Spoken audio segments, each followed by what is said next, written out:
Doctor Siva காணொலி நேயர்களுக்கு வணக்கம். இப்பொழுது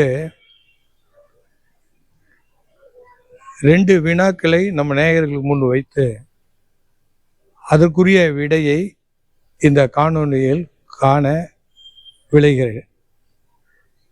ஒன்று என்ன அப்படின்னு சொன்னா, ட்ரம்புனுடைய சதுராட்டம் அந்த வளைகுடா நாடுகளில், மேற்காசிய நாடுகளில் துவங்கி வைத்தது வெற்றி பெறுமா வெற்றி பெறாதா அப்படி என்ற ஒரு கேள்வி.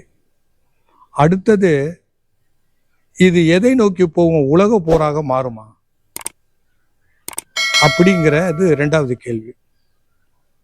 இந்த முதல்ல சதுராட்டம் அப்படிங்கும் போது என்னன்னா, இவரா தனியா போய் வம்பு வளர்த்துட்டு வந்துட்டார். அதுக்கு ரீசன் என்னன்னு இன்னும் கண்டுபிடிச்சிட்டு இருக்காரு. என்ன முதல்ல சொல்லப்பட்டது அப்படின்னா 2 தான் சொன்னார். ஒன்றும் இல்லை, ஈரான்ல உள்ள ஆட்சி டெரரிஸ்ட், அந்த ரெஜிம், அந்த ராஜ்யம், எனவே அதை மாற்ற வேண்டும், அதற்கு அந்த தலைவர்களை கொலை செய்ய வேண்டும். இது ஒன்று. 2வது, அங்கு அணு ஆயுதங்கள் தயாரிப்பதை, அணுகுண்டு தயாரிக்கின்ற அந்த யுரேனியம் செறியூட்டுதலை தடுக்க வேண்டும் அப்படின்னு தான் செய்தாங்க. இப்போ அதை வைத்து தான் பிப்ரவரி 28 குண்டு போட்டாங்க. அந்த குண்டு போட்டது என்ன ஆயிடுச்சு அப்படின்னு சொன்னால், அதில் கோமேனி அவர்கள் இறந்து விட்டார்கள். அவருடைய மகள், மருமகன், பேத்தி எல்லாம் இறந்து விட்டார்கள்.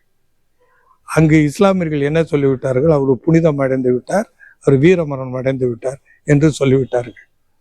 அடுத்தது என்ன அப்படி என்றால், இது ஒரு முத்தாய்ப்பா முதலே சொல்லுவது என்ன அப்படின்னு சொன்னால், அந்த யுரேனியம் செறியூட்டுதல் என்பது நடந்து விட்டது. எப்படி நடந்து விட்டது அப்படின்னா, கிட்டத்தட்ட 60 விழுக்காடு செய்து விட்டார்கள். இன்னும் ஒரு 20 விழுக்காடு செய்தால் ஒரு 8 அணுகுண்டு தயாரிக்கலாம் அப்படின்னு. அதாவது என்ன செய்தி வந்து விட்டது என்றால், இவர்கள் முதல்லையே 12 நாட்கள் சண்டை நடந்ததுல 2025 அப்பவே அவர்கள் என்ன வேணா எடுத்து கொண்டு போய்விட்டார்கள். ஏன்னா மிக பரந்த ஒரு நாடு அந்த ஈரான், 6000 வருஷம் வரலாற்றை கொண்டது. அதனால பல பகுதியில் அதை மாற்றி விட்டதுனால இன்னைக்கு என்ன ஆயிடுச்சுன்னா, குதிரை விழுந்ததும் இல்லாமல் குழி பறித்ததுங்கிற மாதிரி 440 கிலோ இருந்தது அந்த யுரேனியம் செறிவூட்டப்பட்ட யுரேனியம், அது 460 கிலோவாக ஆகிவிட்டது என்ற ஒரு நிலை இருக்கிறது. ஆனால் இதெல்லாம் நிரூபிக்கப்படவில்லை. இது குறித்து இந்த காணொளியில் நாம் பார்ப்போம். இப்பொழுது ட்ரம்ப் வெற்றியை நோக்கி பேயாக, பிசாசாக அலைகிறார். அதற்கு என்ன செய்கிறார் அப்படின்னு சொன்னா, நேட்டோவை கூப்பிடுகிறார். நேட்டோ, சீட்டோ, சென்டோ, வார்சா, இதை பற்றி நம்ம முன்பு வெளியிடப்பட்ட காணொலியில் நான் சொல்லியிருக்கேன். நேட்டோன்னா நார்த் அட்லாண்டிக் ட்ரீட்டி ஆர்கனைசேஷன். அதில் யூரோப்பு, அமெரிக்கா எல்லாத்துலேயும் இருப்பாங்க. அப்புறம் SEATO, South East Asian Treaty Organisation, அதில் பாகிஸ்தான்லாம் இருந்தாங்க. அதில் தான் பார்த்தீங்கன்னா 1965 அமெரிக்கா இந்தியா பக்கம் நிற்கல. ஏன்னா அணிசேரா கொள்கை உள்ளது இந்தியா, அதனால் பாகிஸ்தான் ஹெல்ப் பண்ணாங்க 1965. அதில் நம்ம எக்கானமி ஃபாலோ ஆகிடுச்சு, பாதிக்கப்பட்டு இன்ஃப்ளேஷன் 1966 பண மதிப்புக்குரிய டீவேல்யூவேஷன் நம்ம செய்தோம். அதனால் அடுத்தது என்னென்னா, NATO, SEATO, CENTO, central Asia, இது ட்ரீட்டி ஆர்கனைசேஷன் வச்சோம். இப்போ அதெல்லாம் கூடிய ஒரு டிஃபெக்ட் ஆகிட்டு. இப்போ என்ன சொல்கிறாருன்னா, நேட்டோ, யூரோப்பியன் கண்ட்ரிஸ், இப்போ யூரோப்பியன் கண்ட்ரீஸில் என்ன பண்ணார் அப்படின்னா, உடனே இப்போது என்ன ஆயிடுச்சுன்னா, கழுத்தை நீர்க்கிற மாதிரி ஒரு ஈரான் நடவடிக்கை எடுத்துடுச்சு. சண்டை கிட்டத்தட்ட இன்னைக்கு 17ஆம் தேதி 2 வாரம் போயிடுச்சு. அவங்க என்ன நினைச்சாங்க, அந்த வெனின்சுலாவை போய் அடிச்சுட்டு கிட்னாப் பண்ணி அந்த மதுராவையும் அவன் மனைவியும் கொண்டு நியூயார்க்கில் வச்சுட்ட மாதிரி இது ஈஸியாக அவங்க இறந்துருவாங்க. மறுநாள் பேச்சுவார்த்தை நடக்கும், எல்லாரும் நமக்கு அடிமை ஆயிடுவாங்க, அந்த ரிஜிம் நம்ம சொல்றதுக்கு ஒரு பப்பட்டு கவர்மெண்ட் வைக்கலாம் அப்படின்னு. அது எது போல, ஈராக்கு போல. ஈராக்ல சதாம் ஹுசேனை கொன்னுவிட்டு அப்புறம் வந்து அது என்ன ஆயிடுச்சுன்னா அங்கே இவங்களுக்கு அமெரிக்காவுக்கு எதிரான குரூப்பு அங்கே வந்துவிட்டாங்க. அப்போ என்ன ஆயிடுச்சு, இதே போல் இங்கே என்ன ஆயிடுச்சுன்னா இங்கே தலைவர் போனாலும் அவருடைய மகனே வந்துட்டாங்க. அதனால் படுதோல்வி. இதை பற்றி முதல்ல நம்ம சொல்லிட்டோம்.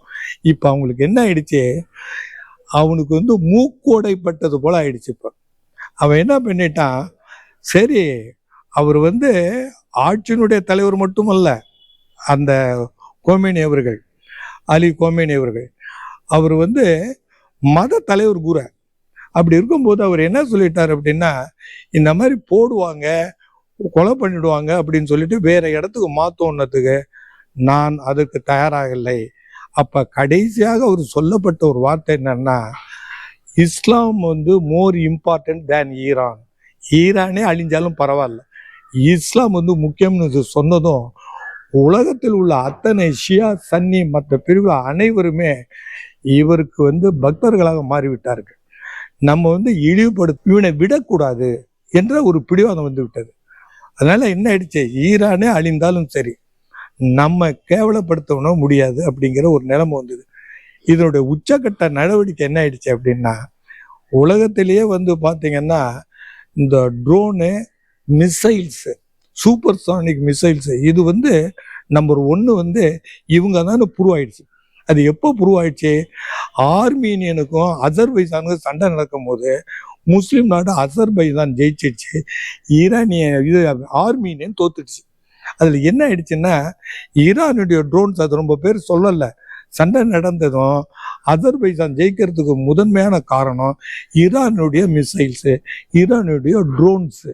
மிக பெரிய பெரிய பிளேன் வரவும் இந்த ட்ரோன்ஸ் போய் அடிச்சு பல கோடி பல லட்சம் டாலர் வந்து நஷ்டத்தை ஏற்பட்டு போச்சு. அதே கதி தான் இங்கே வந்துடுச்சு. பெரிய பெரிய இது அப்ரஹாம் லிங்கன், புஷ் இப்படியெல்லாம் கொண்டுகிட்டு போனாலும் பல மைலுக்கு அப்பால் திருப்பி எடுத்துக்கிட்டு போறாப்புல ஆயிடுச்சு. 2 நாள் ஆன பிறகு என்ன ஆயிடுச்சு, நிற்கும் நினைச்சா இவர் உடனே என்ன சொல்லிட்டார், we have won the battle, நான் வந்து வெற்றி அடைந்து விட்டேன்னு இவர் சொன்னானே தவிர சண்டை முடியல, யாரும் பேச்சுக்கு வரல. அது மட்டுமல்ல, ஜெனிவாவில் பேசிய 2வது கட்ட பேச்சுக்கு வருவதற்கு முன்பு நீ சண்டையை தொடங்கி விட்டாய். சண்டையை யார் தொடங்கினது? இதெல்லாம் லாஜிக்கா நம்ம நேயர்களும் பொதுமக்களும், நமக்கு வந்து எந்த சைடு முக்கியம் இல்லை, ஈரான் இல்லை, அமெரிக்கா முக்கியமல்ல, இஸ்ரேல் முக்கியமல்ல. இங்கே பாரத நாட்டில் சொன்ன சத்தியமேவே ஜெயத்தேங்கிற போது வாய்மையே வெல்லும்னு இங்கே மாற்றணும். அப்போ என்னன்னா ட்ரூத் மஸ்ட் ட்ரைம், அதான் முக்கியம். இல்லைன்னா என்ன ஆகிடும், தடி எடுத்தாலும் தண்டல்காரன்னு ஆகிடும். அப்போ என்ன ஆயிடுச்சு, இவன் இஷ்டத்துக்கு நம்ம சூப்பர் பவர், நம்ம ஒரு இம்பீரியலிசம், அதனால் மோஸ்ட் பவர்ஃபுல் கண்ட்ரி, ஜிடிபியில் அதிகமாக உள்ளது, ஆர்ம்ஸில் அதிகமாக உள்ளது, ஆர்மியில் அதிகமாக உள்ளது, டெக்னாலஜி சயின்ஸில் தொழில்நுட்பத்துலேயும் விஞ்ஞானத்துலேயும் பெரிய நாடு, நம்ம வந்து ஒன்று அப்படிங்கும் போது யூனிபோலராக போயிடுச்சு. அப்போ என்ன ஆயிடுச்சு, இதற்கு முன்பு நார்த்து போல் சவுத்து போல்னு ரஷ்யா ஒரு பக்கம் அமெரிக்கா இருந்தது போவேன், நானே ராஜா நானே மந்திரின்னு ட்ரம்ப் வந்துட்ட பிறகு என்ன ஆயிடுச்சு, ஒவ்வொரு நாளும் சண்டையில். இப்போ சல்லடையா செகண்ட் வேர்ல்டு வாரில் ஜெர்மனி எப்படி வந்து சல்லடையா சலிக்கப்பட்டதோ அதே போல இப்போ இஸ்ரேல் இது உண்மையான ரிப்போர்ட் வெளியில வரல. ஒரு 2 நாளைக்கு முன்னாடி இந்த சண்டை தொடங்குறதுக்கு முன்னாடி நம்மளுடைய பிரைம் மினிஸ்டர் நரேந்திர மோடி அவர்கள் போயிட்டு அங்கே கட்டி பிடிச்சி அவர்கிட்ட சொன்னது என்ன அப்படின்னு சொன்னா, எனக்கு மதர் கண்ட்ரி எதுன்னா இந்தியா, ஃபாதர் கண்ட்ரி இஸ்ரேல்னு சொன்னார். இதை வந்து இன்னைக்கும் பல பேர் வந்து அதை சுட்டி காட்டுறாங்க. நமக்கு இஸ்ரேலும் நமக்கு நெருக்கமானவங்க தான். அதே மாதிரி ஈரான் வந்து நமக்கு பரம்பரையா நமக்கு வந்து தொடர்பு உள்ளவங்க.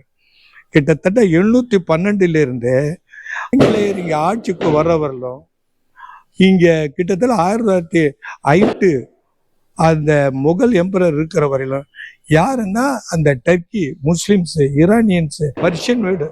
நீங்கள் நல்லா தெரிஞ்சுக்கலாம் நமக்கும் அவங்களுக்கு என்ன தொடர்புன்னா, இஸ்ரேலியர்களை விட வரலாற்று ரீதியில் நமக்கும் அவங்களுக்கும் நெக்கம் இருந்தது அப்படின்னு கேட்டால், அவுரங்கசீப் தான் கடைசியில் இருந்த கிரேட்டஸ்ட் எம்பரர். அவருடைய அண்ணன் தாராசிகோ காசினுடைய ராஜாவா கவர்னரா, அவர் வந்து பர்ஷியன் ஸ்காலர். இந்த பாரசீகம்னு சொல்றோமே, அந்த பர்ஷியான்னு மீந்தி பேரு இப்ப ஈரான். அதுவும் எப்படியா ஆரியன் ஐரியன் அப்படின்னு தான் வந்தது. இது ஆரியன்ல இருந்து வந்தது தான் அந்த வேர்டு, அந்த பர்ஷியான்ல. அப்ப இந்த லாங்குவேஜ்ல பெரிய எக்ஸ்பர்ட் யார் அப்படின்னா இந்த தாராசிகோ. அவன் நம்ம வேதத்துல உள்ள உபநிஷத்தை மொழிபெயர்த்தவன். இதுல பர்ஷியன் லாங்குவேஜ்ல. கோர்ட் லாங்குவேஜ்ல அதுதான். நம்ம பல வார்த்தையெல்லாம் பார்த்தீங்கன்னா அராபு, அந்த பர்ஷியன், இந்த வேர்ட்ஸ் தான் இங்க நிறைய. அதுலேயும் முக்கியமா நம்ம பார்த்தோம் அப்படின்னா இதுல முத்தாய்ப்பா அவங்களுக்கும் ஈரானியன்ஸுக்கும் நமக்கும் உள்ள தொடர்பு. அதை வச்சுதான் அவன் என்ன பண்ணிட்டான், அந்த அப்பாஸ் பக்கரியாங்கிறவரு நமக்குள்ள எல்பிஜி அந்த கேஸ் உள்ள கப்பல் ரெண்டையும் அலோவ் பண்ணார். அதற்கு அவர் என்ன சொன்னார் அப்படின்னு சொன்னா, நமக்கு பாரம்பரியமா வரலாற்று ரீதியில நமக்கு தொடர்பு உண்டு, இந்தியாவுக்கும் நமக்கும், அதை விட்டோம் அப்படின்னு அதுக்கு ஒரு உதாரணம் நக்கீரல வெளியிட்டாங்க. அக்னிகோத்திரம் ராமானுஜ தாத்தாச்சாரி எழுதி, அவர் கும்பகோணம், எங்க தெருவுக்கு பக்கத்துல அவரு பாட்டாச்சாரியர் தெரு, நாங்க மேட்டு தெருவில் இருந்தோம். அப்ப என்ன எழுதுன்னா அவர் எழுதினாரு, இந்து மதம் எங்கே போகிறதுன்னு. அதுல என்ன சொன்னார்னா, ரிக்வேதத்துல உள்ள அந்த பிராகிருதம், அப்ப சான்ஸ்கிரிட்னு பேரு, சான்ஸ்கிரிட்னு பிறகு வந்தது பிராகிருதமோ, ஈரான்ல உள்ள பழைய மதம் முஸ்லீம் வரதுக்கு முன்னாடி இருந்தது ஜொராஸ்ட்ரியன் ஆரம்பிச்சது. அறநூல் என்னன்னா ஜந்த அவஸ்தா. அப்ப ஜந்த அவஸ்தாவை படிக்கிற அந்த குரூடு அந்த பிராகிருதத்தால ரிக்வேதத்தை புரிந்து கொள்ளலாம் அப்படின்னு சொன்னதிலோட ஒரு இது நமக்கு அவங்களுக்குள்ள நிலைமை சொல்லிட்டு, இப்ப என்ன ஆயிடுச்சுன்னா, சண்டையை தொடங்கி நீங்க தான் வச்சீங்க, சண்டையை நீங்க நிறுத்துங்கன்னு சொல்லி இன்னைக்கு அந்த ஈரானியன் பிரசிடண்ட் சொல்றாரு.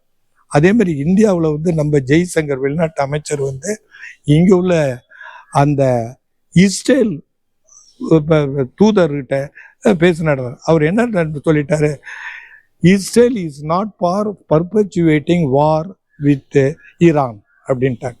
இவங்கெல்லாம் அப்ராமிக் பிரதர்ஸ் அப்படி எல்லாம் சொல்லுவாங்க. ஹீப்ரூ லாங்குவேஜ் அதெல்லாம் எடுத்துக்கிட்டிங்கன்னா அரபு லாங்குவேஜ் எல்லாம் அதெல்லாம் அரபு செட்டை சேர்ந்தது. இவங்கெல்லாம் ஒரே குடும்பத்தை சேர்ந்தவங்க, அப்ராமிக் ஃபேமிலி எல்லாம் ஒன்று சொல்லுவாங்க. ஆனால் இதில் என்ன ஆயிடுச்சு, இன்னைக்கு உள்ள நிலைமை, இப்போ நேத்தன்யாவுக்கு என்ன பேசுகிறா அப்படின்னு, அகண்ட பாரதம்னு இங்கே சொல்லிட்டு இருந்த மாதிரி அங்கே அகண்ட இஸ்ரேல்னு சொல்ல ஆரம்பிச்சு. அப்போ என்ன ஆயிடுச்சு, அகண்ட இஸ்ரேல்னு சொல்றதுனுடைய நிலைமை என்ன வந்துடுச்சு அப்படின்னா, இது வந்து சண்டைக்கு மேலும் மேலும் வலுவூட்டக்கூடியதாக இருக்கிறது. அப்ப இவர் என்ன சொல்லிட்டாரு, ட்ரம்ப் இங்கிலாண்டை கூப்பிட்டாரு, அவங்க வரமாட்டேன்ட்டான். அடுத்தது இவனை பிரெஞ்சை கூப்பிட்டா நாங்கள் வரமாட்டோம்ட்டான். அதே மாதிரி ஜப்பானை கூப்பிட்டாங்க, அவன் வரமாட்டேன்ட்டான். ஆஸ்திரேலியா கூப்பிட்டா நாங்கள் வரமாட்டான். என்ன சொல்லிட்டான், நேட்டோ மெம்பர்ஸ் நீங்க வரணும் அப்படின்னு ட்ரம்ப் சொல்லவும், இட் இஸ் நாட் நேட்டோ வார். நீ அன்னைக்கு சண்டைக்கு போனியே, எங்களை கேட்டுட்டா போனேன், யாரை கேட்டுட்டு ஈரானின்ட்ட போன? அப்ப நீங்க யாரு இஸ்ரேல் சண்டை நீ போட்டுக்கிட்டு இருக்க அப்படிங்கிற ஒரு நிலைமை வந்ததுனால இன்னைக்கு ஸ்டேல்மேட் ஏற்பட்டு போச்சு. ஏன்னா யுனைடெட் நேஷன்ஸ்ல எங்க பார்த்தாலும் எது சொன்னாலும் சரி, அவங்க கேட்கிற கேள்விக்கு பதில் கொடுக்க முடியவில்லை என்ற ஒரு நிலை ஏற்பட்டு விட்டது. இதுல எல்லாம் நம்ம போன காணொலியில ஒன்று சொன்னதை இப்போது 2வது பாகத்துல நான் சொல்ல வர்றேன். இப்போ என்ன, இது உலக போராக மாறினா மாறாது. ஏன்னா அமெரிக்காவில் வந்து என்ன ஆயிடுச்சு, நான் அடிக்கடி சொல்லுவேன், 3Fன்னு ஃபியூயல், அப்புறம் வந்து ஃபர்டிலைசர், அப்புறம் ஃபுட்டு. இப்போ என்ன ஆயிடுச்சு, ஃபுட்டு ஷார்ட்டேஜ் வர ஆரம்பிச்சிடுச்சு யூரோப்பியன் கண்ட்ரீஸில், ஃபியூயல் ஷார்ட்டேஜ் வர ஆரம்பிச்சிடுச்சு. அப்போ ஹார்மோஸில் உள்ளதை நீக்குவதற்கு, அங்கே வச்சிருக்க கண்ணி வெடியை வந்து நீக்குவதற்கு ஈரான் உள்ள போயிட்டு ஆயில் எடுத்துட்டு வருது, அந்த கார்கு தீவுல உள்ளதெல்லாம் எடுக்கிறதுக்கு நமக்கு வந்து நீங்க வரணும். அப்ப இதுக்கு வந்து மிலிட்டரி ஆக்ஷன் வரும்போது இப்ப என்ன சொல்லிட்டாங்க, இதெல்லாம் நடக்கிற வேலை இல்லை, அது செய்ய முடியாது அப்படின்னு, நேட்டோவுக்கு இதுக்கு சம்மந்தம் இல்லை, உனக்கு பிரச்சனை வரும்னு சொல்லிட்டு இப்ப என்ன சொல்றாங்கன்னா, டிப்ளமேட்டிக் டாக் தான் வேணும். அது டிப்ளமேட்டிக்காக என்ன பிரசிடென்ட் இருக்கு அப்படின்னா, 2022 யுக்ரைன் வார் நடந்தது, ரஷ்யா இன்வேஷன் சொல்லுவாங்க. அது வந்து படையெடுத்து சென்று அதை ஆக்குப்பை பண்ணதும் அட்டாக் அந்த வார் தொடர்ந்தப்ப அப்போ என்ன ஆயிடுச்சுன்னா பிரெட் பேஸ்கட் ஆஃப் த வேர்ல்டுன்னு யுக்ரைனை சொல்றது. அவ்வளோ தூரம் அக்ரிகல்ச்சர்ல அந்த ப்ராடக்ட்ல உணவுல ஒரு முக்கியமானது அது. அது ஃபர்டிலைசருக்கும் முக்கியம், அதே மாதிரி உணவுக்கும் முக்கியம். அப்படிங்கும் போது அப்ப என்ன பண்றாங்க அப்படின்னா டர்க்கி இதெல்லாம் சேர்ந்து என்ன பண்றாங்க, ஒரு காம்ப்ரமைஸ் பண்ணி கருங்கடல்ல இருந்து சப்ளை வரதுக்கு ஏற்பாடு பண்றாங்க. அதுல வந்து ரஷ்யாவும் ஒத்துக்குச்சு, இதுவும் ஒத்துக்குச்சு, உக்ரைனும். அதே போல நாம் வந்து நெகோசியேட் பண்ணணும், டிப்ளமேட்டிக் பண்ணணும். இதை செய்தால் அவர்கள் 20 வருஷமானாலும் சட்டை போட தயார் என்று இறைனியன் சொல்லிட்டாங்க. அப்ப இதுல வந்து நேட்டோ சிட்டோ இந்த படையெல்லாம் வேண்டாம். அதனால இப்போ வந்து என்னன்னா ஈரான், அமெரிக்கா, ஈரானியன், மற்ற நாடுகள், இப்போ கல்ஃபில் உள்ள எல்லா நாடுகளும் சண்டையில் வருகின்ற ஒரு நிலைமை வரும்போது இப்போ வந்து ஃபர்டிலைசர் யூரியா சப்ளை அமெரிக்காவில் குறைஞ்சி போய் அதில் ஃபார்மர்ஸ் அஃபெக்ட் ஆகி உள்நாட்டில் அதிருப்தி ஏற்பட்டு இது என்னாச்சு, இன்ஃப்ளேஷனில் போய் விட்டுடுச்சு. 7% போயிடுச்சு. அங்குள்ள விவசாயம் எல்லாம் போராட ஒரு பண்ணிட்டான். இது அன்பாப்புலர் ஆகிட்டார். இப்போ என்ன ஆயிடுச்சு, உள்நாட்டில் வந்து போர் படையில் உள்ளவங்கல இருந்து மற்ற ஒன்றும் இல்லை, வைஸ் பிரசிடென்ட் ஜேடி வேன்ஸே இதுக்கு நாட் ஃபார் இட் சைலண்ட் ஆயிட்டார். அப்போ என்ன ஆயிடுச்சு, அவருடைய மருமகன் வந்து யார் அப்படின்னா யூதர். அவர் தான் இதை பின்னாடி வந்து இயக்கிட்டு இருக்காரு, அவர் தான் பண்றாருங்கிற ஒரு குற்றச்சாட்டு இருக்கு. இருந்தாலும் இப்போ என்ன ஆயிடுச்சு, இந்த கோல்டு வாருங்கிறது 1991 முடிஞ்சது. 2வது வார் வந்து முடிஞ்ச பிறகு செகண்ட் வேர்ல்டு வார் 1939 44. இப்போ 91 கோல்டு வார் முடிஞ்சு போச்சு. அப்போ என்ன ஆயிடுச்சு, ரஷ்யா வந்து டிஸ்இன்டெகிரேட் ஆயிடுச்சு. அதில் தான் யுக்ரைன் வந்தது. இப்போ என்ன திரும்பவும் சண்டை போடாம தான் ரஷ்யாட்ட ஜெயிக்க முடியாது. அதனால அதே மாதிரி யுரேன் வந்து ரெடி ஆயிட்டாங்க, எதுவாக இருந்தாலும் பார்த்துருவோம் அப்படின்னு வந்துட்டதுனால சண்டையும் சீக்கிரம் முடியாது. ஏன்னா அமெரிக்கா முதல்லையே 20 ஆண்டு காலம் சண்டை போட்டு ஆப்கானிஸ்தான்ல விட்டா போதுன்னு ஓடியாந்தாங்க. கடைசியில் யார்கிட்ட போயிடுச்சு, அங்கே வந்து தாலிபான்கிட்ட கொடுத்துட்டு வந்துட்டார். சிரியாவில் சண்டை நடந்தது, கடைசியில் அல்கொய்தாட்ட கொடுத்துட்டு வந்தார். அப்போ இதில் ஈராக்கில் சண்டை போட்ட அங்கே என்ன ஆயிடுச்சு, உனக்கு எதிரியானவன் வந்து உட்காந்துருக்கான் ஹமாஸை தயார் பண்ணது யாரு, பாலஸ்தீன விடுதலைக்கு யசார் யாதவ் எகென்ஸ்டா வளர்த்து விட்டதை இஸ்ரேல் தான் கொண்டு வந்தாங்க. அப்ப இதுல என்ன வருதுன்னா, நீ என்ன பண்ண, ஒரு வயலன்ஸை கட் பண்றதுக்கு இன்னொரு வயலன்ஸ், டைமண்ட் கட்ஸ் டைமண்ட் இடத்துல அது இதுல கூடாது. இப்ப என்ன ஆயிடுச்சு அப்படின்னா, ஃபியூயல் வந்து உலகம் முழுவதும் பாதிக்க ஆரம்பிச்சிச்சு, நம்ம இந்தியாவிலே பாதிக்க ஆரம்பிச்சிச்சு.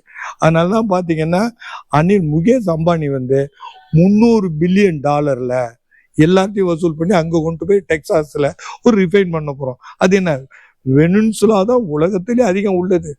அந்த உள்ள பெட்ரோலியம், அங்க உள்ள கேஸ், பெட்ரோலியம் வந்து திக்கா இருக்கு, அதை ரிஃபைன் பண்ண தான் யூஸ் பண்ண முடியும் அப்படின்னு வந்துடுச்சு. அது மட்டும் இல்லை, இந்தியாவுக்கு மிகப்பெரிய ஒண்ணுன்னா, ரஷ்யாவிட்ட வந்து நீங்க வாங்குறத 30 நாள் டைம் கொடுக்குறேன்னு ட்ரம்ப் சொல்லி அதை கேட்டு முடிஞ்ச பிறகு சரின்னு திரும்பியும் பெட்ரோல் இந்த மாதிரி பிரச்சனை வந்தது, கேஸ் வந்து ரஷ்யாவிட்ட போனதும் அவர் என்ன $60 $100 போயிடுச்சு ஒரு பேரல். அப்ப என்ன, அது மட்டும் இல்ல, மிந்தி கொடுத்த அந்த சப்சிடி ரேட்டு இந்தியாவுக்கு இல்லை, புதிய ஒப்பந்தம்ங்கிற நிலைமை வந்துச்சு. அதுல என்ன ஒரு வரலாற்றை நாம் தெரிஞ்சுக்கணும் அப்படின்னா, இது வந்து மத போர்ங்கிற மாதிரி இப்ப பெயிண்ட் பண்றாங்க. எப்படி யுரேனியம் சரி விட்டுற மாதிரி அங்க ஓவல் ஆபீஸ்ல, அமெரிக்கன் பிரசிடென்ட் ஆபீஸ்ல இவரை உட்கார வச்சு அவருக்கு வந்து பல வந்து மந்திரம்லாம் ஓதி அவர் வந்து பக்தி சக்தியை, கடவுள் இறை தன்மையை, இறை சக்தியை ஊட்டினாங்க. யாருக்கு, இவருக்கு டொனால்டு ட்ரம்புக்கு ரொம்ப ரிலீஜியஸ் ரைட் ஒன்று நடந்தது எங்க ஒயிட் ஹவுஸ்ல. அப்போ வந்து என்ன ஆயிடுச்சு அப்படின்னா, இப்போ என்ன நைஸா என்ன பண்றாங்கன்னா, ஜுடாயிசத்துக்கும் இஸ்லாமுக்கும் சண்டைங்கிற மாதிரி கொண்டு வர்றாங்க, மதப்போர். இது முதல்ல 100 இயர்ஸ் ஆஃப் வார் நடந்தது, 7 இயர்ஸ் ஆஃப் வார் நடந்தது, ஃபர்ஸ்ட் வேர்ல்டு வார் நடந்தது, செகண்ட் வேர்ல்டு நடந்தது, கொரியன் வார் நடந்தது, வியட்நாம் இருந்தது. இப்போ சமீபத்தில் அமெரிக்காவில் எல்லா வார்லையும் தோத்து விட்டது.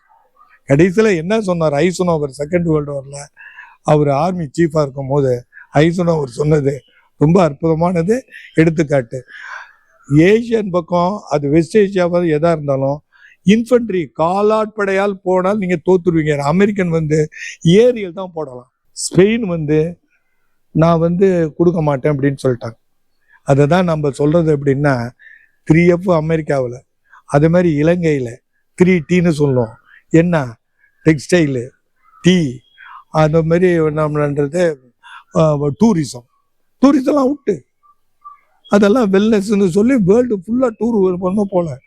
சுவிட்சர்லாண்ட்லாம் பண்ண, சுவிட்சர்லாண்டு நாங்கள் வந்து சைடு எடுக்க மாட்டோம்ட்டான். அதனால மிந்தி வந்து என்னன்னா ஆஸ்திரேலியா, கிரேட் பிரிட்டனு, அமெரிக்கா ஒயிட்ஸ்ன்னு ஒன்று ஆங்கஸ்ன்னு வச்சிருந்தாரு. எல்லாமே ஸ்ப்ளிட் ஆகி நியூ அலைன்மெண்ட் வர ஆரம்பிச்சிருச்சு. இப்போ என்ன ஆயிடுச்சுன்னா, இந்த மார்க் சொன்னதான் நான் இப்போ சொல்ல வேண்டியிருக்கு. History is economics and action. அதாவது எக்கனாமிக்ஸ் இஸ் பேசிக்கலி குருஷியல் ஃபேக்டர்னு. இது மதம் இல்லை, ஜாதி இல்லை, மொழி இல்லை, இனம் இல்லை, எக்கனாமிக்ஸ் ஸ்பீக்ஸ். அதை நான் முதல்ல சொன்னது வந்து பிரிக்ஸ் சொன்னதை இப்போ சொல்லிட்டு இந்த காணொலியில் உங்களுடைய சிந்தனைக்கு விடுறேன். பிரிக்ஸில் என்ன ஆயிடுச்சு அப்படின்னா, இப்போ கூட அந்த ஹார்மூஸில் வர்ற கப்பலுக்கு 2க்கு எக்ஸம்ஷன் கொடுத்துட்டேன். யார்? சைனாவும் ரஷ்யாவும் எங்களுக்கு உதவி செய்யுது, அதனால் அவங்களுக்கு ஃப்ரீ. அதே போல் என்ன ஆயிடுச்சு அப்படின்னா, இந்தியா பாரம்பரியமாக இருந்ததுன்னு சொல்லிட்டு, ஆனால் என்ன சொல்லிட்டான் அப்படின்னா, நீங்கள் இனிமேல் டாலரில் எங்களுக்கு என்ன பணம் கொடுக்கக்கூடாது. டாலரைசேஷன் இன்னைக்கு அமெரிக்கா அவுட்டு. என்ன ஆயிடுச்சு? யுவானில் கொடு. நீ யாராக இருந்தாலும் டாலரில் கொடுத்து ஆயில் வாங்கிட்டு இருந்தீங்களே, 1924 2024 வரையிலும் வாங்கிட்டு இருந்தீங்கல்ல, இனிமேல் அது கிடையாது. யுவானில் கொடுன்னு. டாலர் யூசேஜ் கிடையாது. நாட் ஃபார் சேல், ஆயில் வந்து ஃபார் டாலர் அப்படின்னு ஒரு நிலைமை சொல்லிட்டான். இப்போ என்ன ஆயிடுச்சுன்னா, ஏன் வந்து டாலரில் வந்து அப்படின்னா, இந்த சண்டைக்கு அடிப்படை காரணமே அதுதான். டாலர் வந்து வாங்கிட்டு வியாபாரம் பண்ணு அப்படிங்கிறத நிக்சன் பீரியட்ல போட்டது. இதை என்ன பண்ணோம், எவன் எங்கே ஆயில் வாங்கினாலும், அது ஈரானில் வாங்கினாலும் சரி, சவுதியில், உலகத்திலே என்ன அதிகம்னா ஈரான்லேயும் சவுதியிலையும், கத்தாரில் இருக்குது, அப்புறம் வந்து இங்கே வெனின்சுலாவில். இப்போ என்ன, எதை வாங்கினாலும் டாலரில் வாங்கினா, டாலரில் நீங்கள் வந்து போனால் அதை கன்வெர்ட் பண்ணி உங்கள் ரூபாயில் போட்டு பார்க்கறது என்னன்னா, சிக்காகோவில் இருந்து அது ஸ்விஃப்ட்னு பேர். அந்த ஸ்விஃப்டில் என்னன்னா கமிஷன் வாங்கிட்டு இருந்தோம். இது மில்லியன்ஸ் ஆஃப் டாலர்ஸ் அமெரிக்காவுக்கு நோம்பு எடுத்துக்கிட்டு வருமானம் இருந்தது. அதுக்கு ஆப்பு வச்சுட்டு தான் இப்போ ரஷ்யா, சைனா, அதான் பிரிக்ஸ். விரிவாக விளக்கமாக பேசுனாலும் கூட காணொலி இருந்தாலும் இதுவரையிலும் நீங்கள் பொறுமையாக கேட்டதுக்கு நன்றி தெரிவித்து விடைபெறுகிறேன்.